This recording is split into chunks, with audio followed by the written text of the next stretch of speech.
everyone, and welcome to our very first Menu for More virtual cooking series video. Because this is our first video, I just want to take a quick minute and talk to you about the vision that Stein Hospice has behind the Menu for More fundraising series. And that is that each week we will post a video to Facebook just like this one, and each week we will do a different recipe that's easy and fun and something that you can do at home. I know we're all looking for a little bit of something different and fun to do at home, and hopefully these recipes will give you just that.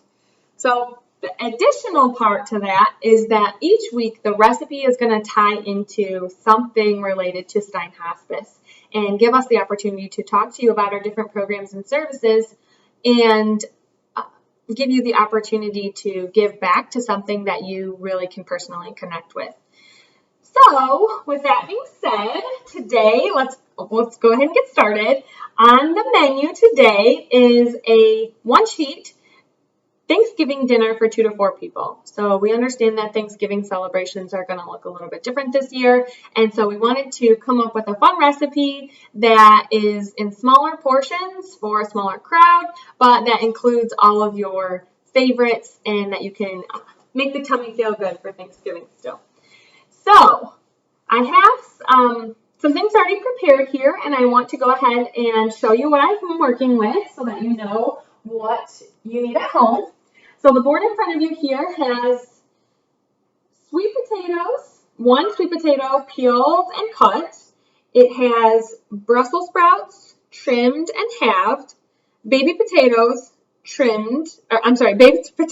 halved, carrots peeled and cut, broccoli, green beans trimmed and cleaned, and fresh cranberries.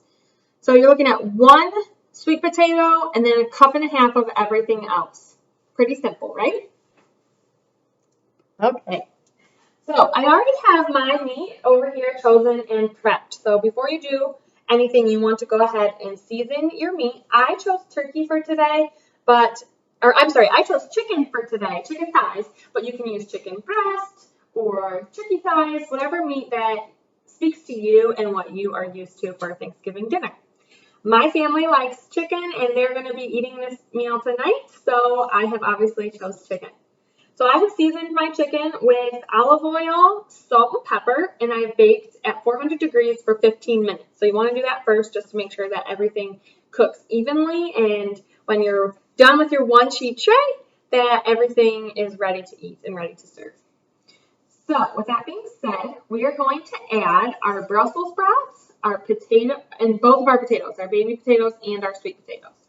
So I make one-sheet pans pretty regularly, and what I don't like is that the recipes usually call for one general seasoning over everything, and they kind of mix it all together on the tray, which is great, but then everything really kind of starts tasting the same, and we want some variety. Even though it's a one-sheet pan and we like the easy cleanup, we still want all of our food to have a little bit of a different taste. So what I'm doing is I am putting all of each thing will be just in one section. So each food will be in one section. That way I can season everything a little differently. And that's okay if everything is seasoned a little different. And it's okay if they run together a little bit. That's how we sometimes come up with surprising things that we didn't really know we liked. So I've got my Brussels sprouts on there. Now I'm adding my halved baby potatoes. And what I like about this too is you can really change these up. So I used these particular vegetables, but you can use anything different. So if you're used to having something certain for Thanksgiving, then replace it with something on here that you might not like. It's definitely a build your own, make your own kind of recipe, which is another thing I really like about it. So most of my veggies are going to have a very similar seasoning except for my sweet potatoes. My husband really likes those to be sweet instead of savory, so I am going to make sure that he gets what he likes. And I'm going to use brown sugar and butter on those. So I'm making sure that those are off to the side and next to something that I'm okay if that brown sugar and butter gets on that. So I have those things arranged on my tray, And I'm just going to drizzle. I don't measure this kind of thing. I just drizzle with olive oil. You can use any type of, sometimes I use avocado oil or coconut oil. If you're going for a healthier route, you can definitely do that. So olive oil is on all those. I accidentally just put olive oil on my sweet potatoes, which I should have done, but that's okay. Okay, and then I'm just going to do salt and pepper. I'm just going to do the salt and pepper on the baby potatoes and the Brussels sprouts. Like I said, because we're doing something a little different on those baby potatoes, or on those sweet potatoes. I like garlic salt on pretty much everything. So garlic salt is definitely optional, but I am going to add it to my baby potatoes and to my Brussels sprouts as well. And then just a little pepper. Again, not only can you substitute and make your own with the different vegetables, but you can also do the same thing with your seasonings as well. Okay, so I have seasoned my baby potatoes and my Brussels sprouts, and now I'm going to add some brown sugar to my sweet potatoes, and I'm just have a little teaspoon here, and I am just shaking that out so that they're all evenly coated with a little bit of that brown sugar. My husband's, I never had sweet potatoes growing up. My husband's family makes them this way, and this is how he loves them. So if you have something in your family that is a tradition that you wanted to add to this one sheet tray, you definitely could. And just to help all of that seep in, I have already cut a stick of butter into little cubes, and I'm just putting those throughout those sweet potatoes. Okay, I'm going to pop that in the oven, and we're going to bake that for 20 minutes before we add the rest of our vegetables. Again, this is just making sure that everything is cooking evenly so that it's all ready to serve when we're all done. So while that is baking, let me set my timer here for 20 minutes. Sorry, hit the wrong button, trying to be in a hurry.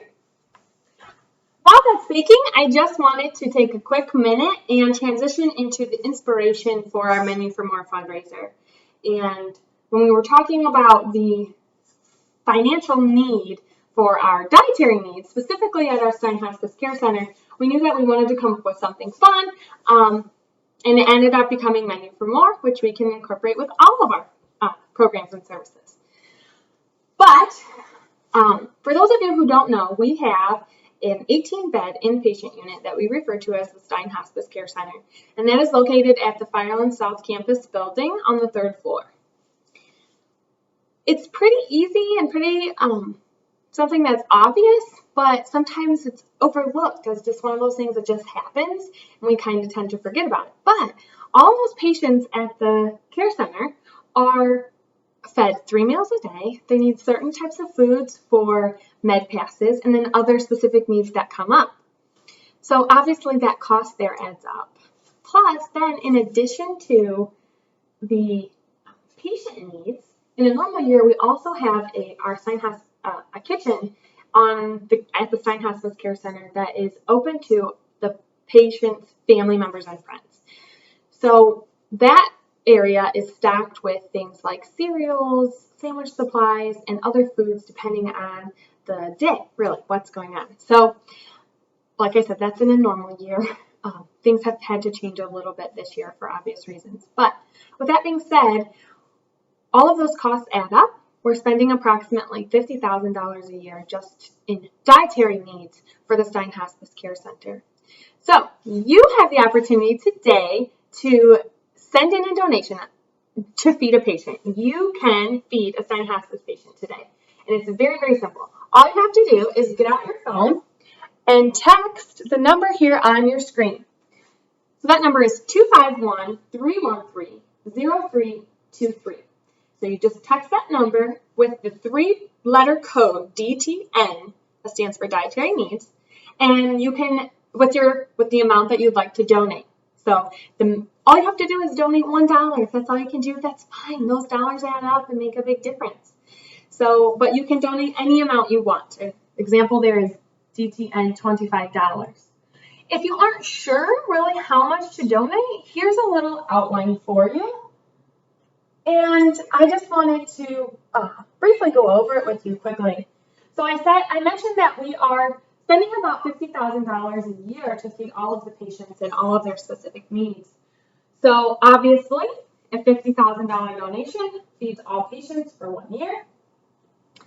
That breaks down into, if you wanted to give a $4,000 donation, feed all patients for 1 month. A $1,000 donation would feed all patients for 1 week. A $150 donation would feed all patients for 1 day.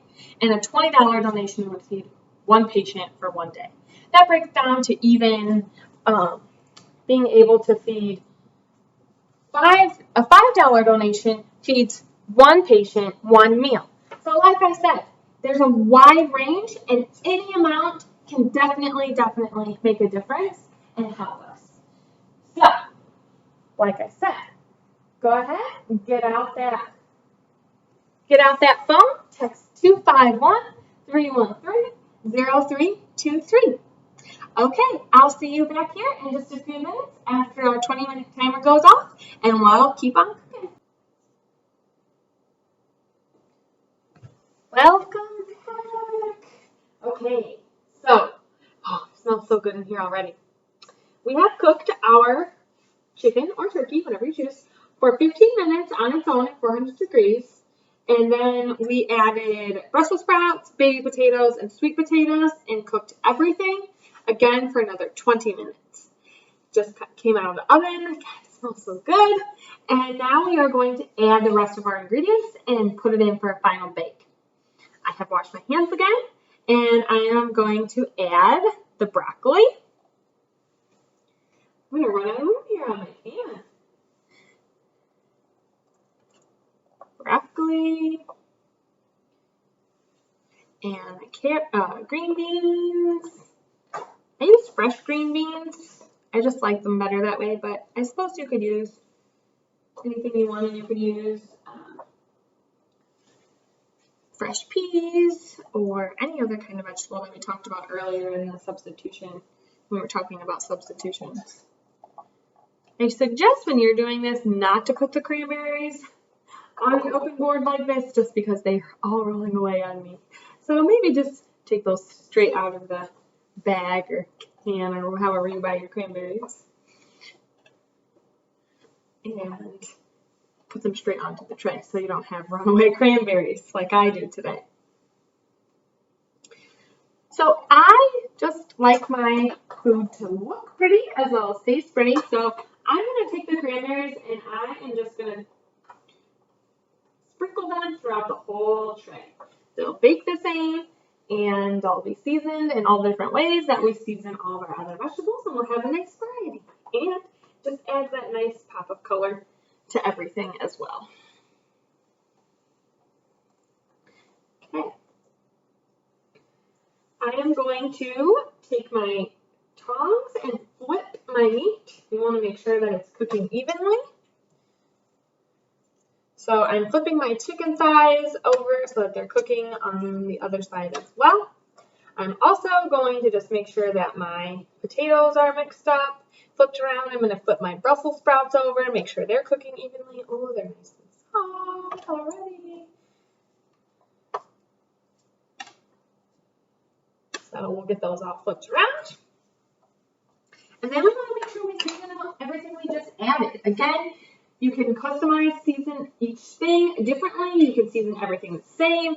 Some recipes that are similar to this call for Italian seasoning or lemon pepper seasoning. I'm using olive oil. I'm using pink salt from Thrive Market, garlic salt, and pepper. And that's all I'm using today. So I'm going to drizzle. Again, I don't measure my olive oil. I'm just going to drizzle over my carrots and my green beans and my broccoli. Broccoli is something that, if you want to include it, I would probably, if I made this again, play around with seasoning my broccoli a little bit differently than I'm seasoning the rest of my veggies. But for sake of being simple today, we're going to do it all the same. So I'm going to put garlic salt on my green beans just because I like them that way. And then I'm going to put some salt and pepper on my carrots and my broccoli. And I think that now would be a good time to go ahead and make sure that everything else is seasoned all the way through. We've flipped everything, we've moved everything around. It wouldn't hurt to go ahead and just put an extra coat of salt and pepper at least on everything as well. So we'll just go ahead and do that. Again, you want to make sure definitely that you get the other side of your chicken or turkey as well, because you want to make sure that that is seasoned very well. So we got some salt on there. Add some more pepper to everything. Again, in the comments, maybe share some things that you might add seasoning-wise to any of these veggies, or what veggies you might choose to substitute out on this sheet pan Thanksgiving dinner for two. You can also use minced garlic instead of garlic salt. That would be better, fresher. Again, for simplicity, I'm keeping it simple for you today. Okay, so we are going to go ahead, pop this back in the oven for another 15 minutes, and then it should be done and ready to go. And we'll be back, and I'll show you the finished product.